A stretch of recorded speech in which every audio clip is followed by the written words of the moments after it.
question and answer time. Trish. Oh, hi. Hi, Trish. How you doing? I was wondering. Sorry, a little starstruck. um, how is your memoir coming along, and what part is taking the longest and hardest to write? Well, I've written lots of things, but writing a book is like, wow, it's such a different journey. It's almost more like doing an album, where you can have lots of incredible ideas, but if they all don't go together, it kind of doesn't make sense. And I think that let's call it the basic celebrity biography's been done so many times. Like, I went here, and I went here, and then this happened, and then rags to riches. And so I don't want to write that book, because I feel like ultimately it would just turn into salacious facts versus somebody else's salacious facts, Right. like revelation versus revelation. And I actually think it's way more revealing because it's more about my thought process and my spiritual thought process, like set against my life. So I kind of got about 2/3 the way through the book, and I decided I didn't like the tone of the book. But it's almost like doing demos. You know, we work a lot and then we go back, and it's a lot easier to actually do a new version of the song once you know what you kind of don't like.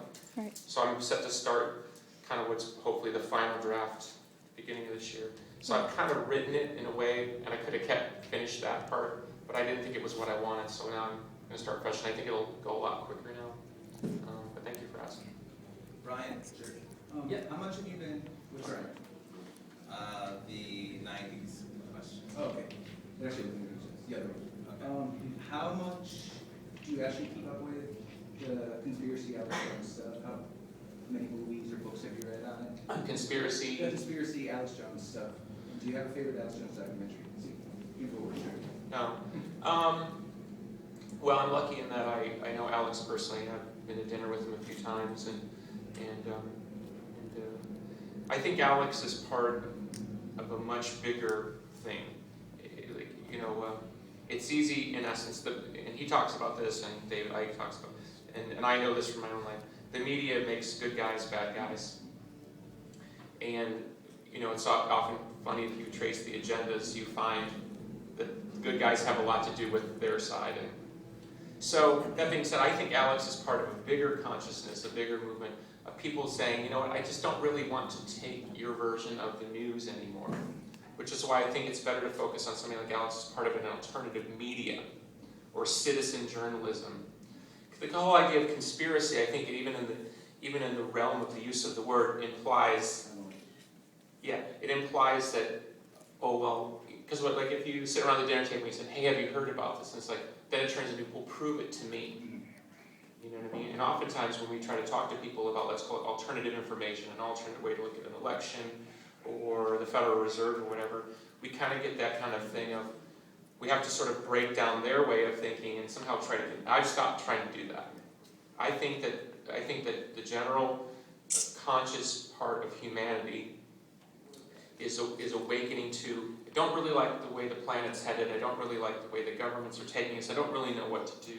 And people are starting to stitch together their own networks and trading information about how to self-sustain farm, and then of course you have shows like what is that show, Doomsday Preppers, where they kind of make fun of, but they kind of use people like that to almost say, see, this is where that goes. I don't agree with that. I think particularly being an American citizen, you should be aware, you should have an opinion, and you should be willing to vigorously defend that opinion in the public sphere without violence and without attack. And generally speaking, what you see is, I don't see a lot of attack from, let's call it the conspiracy world, but I see a whole lot of attack from the mainstream world. And of course, my life in the public sphere tells me that when I see attack, why are they defending? For example, candidate Ron Paul was running for president. He was consistently polling second in a lot of states. The mainstream media would ignore him, call him a crackpot. 12-time senator, former member of the U.S. military, doctor, delivered thousands of babies, yet he's some sort of fringe character. And now, because of Dr. Paul's work, the issue of the Federal Reserve and its role in our monetary system is a mainstream issue. So we should thank Dr. Paul for bringing an issue that every American, because I walked around thinking the Federal Reserve was a part of the U.S. government. I know it's kind of boring, but people don't care. But to answer your question is, I think it's important that we inform ourselves the way that we want. And it doesn't have to be about government. It doesn't have to be about politics. It can be social issues.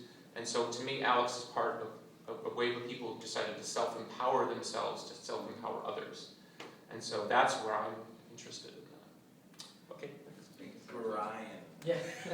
So it was 12 years ago today that I thought the Pumpkins would play their final show. Oh, was it? Yeah. Oh, wow. December 2nd. So I wanted to just thank all of you guys sincerely for giving us new music and for pushing forward and everything. So I just want to say thanks. And then with Oceania kind of ushering in the new era of the Pumpkins, I was just kind of wondering where you thought the band and the brand could go in the future and should go.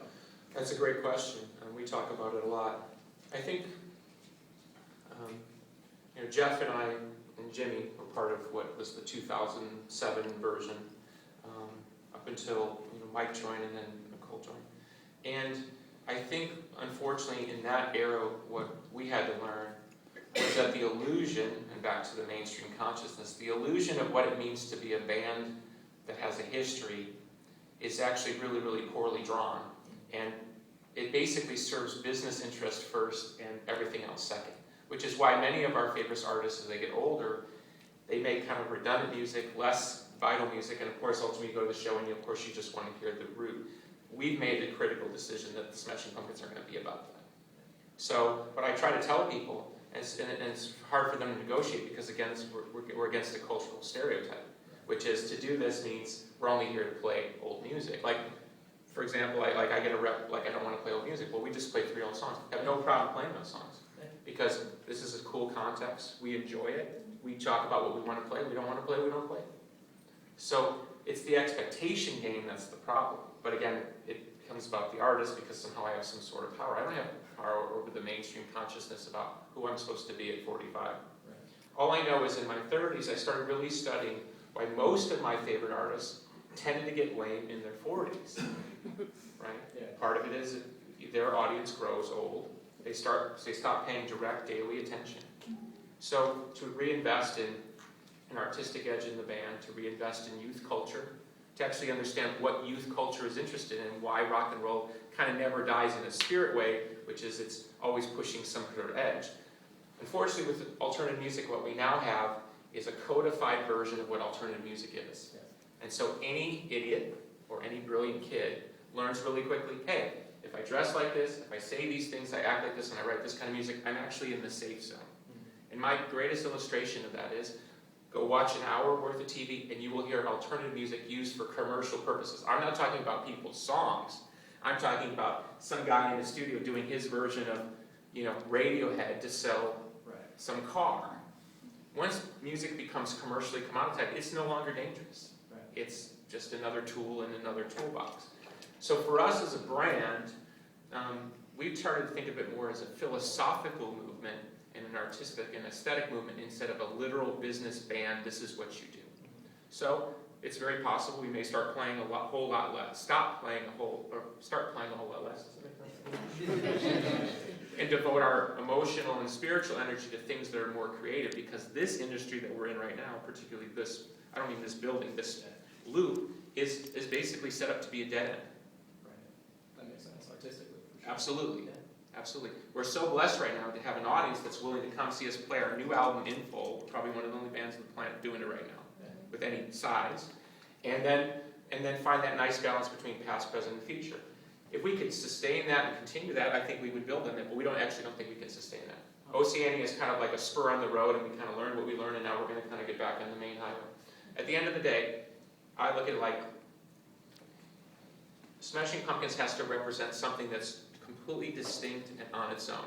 And unfortunately, we have to be willing to walk away from those supple things that make it easier, but in the end only confine this artistic institution to death. And, if I was out playing the Melancholy, 20th anniversary, whatever the, reissue, we'd sell a lot more tickets. But we have absolutely no faith that goes anywhere artistically. And the shame of it is if we could balance those factors, we would. We'd have no problem going out and doing, we love that album. I mean, they love that album, I love that album. We have no problem. We would work up a cool set and go out and do 2 hours of Melancholy if we thought we could actually exit out of that into something better. But it don't work like that. Then it becomes, well, why don't you do the Siamese Dream Tour? Why don't you do more greatest? And then him and I have already been down that road. Yeah. So, yeah, it'll be very interesting because it's sort of like, at this point it's more you know what you don't want to do. We don't have a particular vision of what it needs to be, but we certainly know what it needs to not be. And I don't think it serves anybody who loves what I've done or is a fan to just kind of play a game which has nothing to do with why the band was created. It's the strangest thing to me. Sure. It's from a personal point of view, I'm speaking totally personal. It's the strangest thing. It's like falling in love with somebody because they have a certain set of things, and then 15 years later turn and go, you know what? I don't want anything to do with any of that. Now I'll be somebody completely different. Stop being rebellious, stop being, idiosyncratic, stop being an auteur, and just get in line. Yeah. And look no further than the record reviews of many of my peers. What do the reviews say? Not much progress. Great that it reminds me of the old days. Great. Perfect. That to me is like, you might as well slit my throat. Because that's not who I am. I've never been that person. And honestly, I challenge anybody to point out where I've gone along with the program because it seemed like a good idea at the time, or somebody, fans said, oh no, please go, and where it actually worked. It's never actually worked, so maybe that's just God's way of telling Smashing Pumpkins at all that that is not what this is about. This is supposed to be a rebel outfit. And I'll tell you one thing, and they can speak probably might be more powerfully than I can. It's way cooler to be that band. Way cooler. It's actually, and I try to tell them this sometimes because obviously they weren't there. When we're in that mode, it's so much closer to what the original band was about and what it felt like to be in the original band than any imitating the original band would never take us. This actually is what it felt like. Fun, cool, little edgy, little silly, and capable of anything. That's what the point is. So if there's a future, it's that. Everything else, fuck it. Awesome. Thank you very much. Thank you.